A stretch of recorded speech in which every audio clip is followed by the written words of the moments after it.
Ipinasilip ng Presidential Communications Office o PCO ang Philippine Film Heritage Building sa Intramuros na ayon sa ahensya ay hindi natapos sa itinakdang deadline.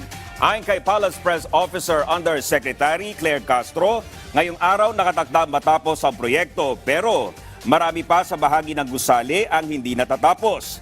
Isiniwalat pa ni Castro na ang proyekto ay hawak ng Great Pacific Builders and General Contractor Incorporated na pagmamay-ari ng Pamilya Diskaya. Nagkakahalaga ito ng halos 108 million pesos. Kabilang sa mga hindi natapos sa gusali ay ang Cinematheque nito kung saan sana magpapalabas ng mga pelikula. May mga leak din umano ang mga drainage system sa palikuran, habang ang ilang flooring na dapat ay naka-tiles ay sedimento na lang at hindi rin natapos ang heat insulation sa ilang bahagi nito. Dagdag pa ni Castro, hindi alinsunod sa quality standards ang elevators, gayon din ang emergency exits. Proyekto ang gusali ng DPWH na handog ni Pangulong Ferdinand R. Marcos Jr. at First Lady Liza Marcos para sa film industry. Ito raw ay ikinadismaya ng unang ginang dahil gobyerno pa ang tila niloko ng mga contractor.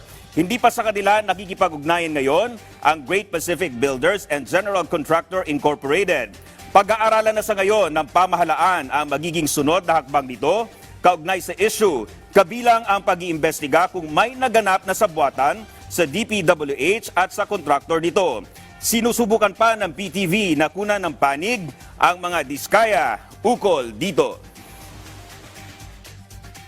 Kasi kung mapapakita talaga natin, ito makikita naman natin kung bakit nagkaganito, kung wala silang valid reason, kung bakit hindi nila ito na-turn over ng tama at naaayos sa kontrata, pwede sila makasuhan. Unang-una, civil liability, meron to. Diba? Kung meron makikitang panloloko, hindi maikakaila na pwede sila makasuhan ng estafa.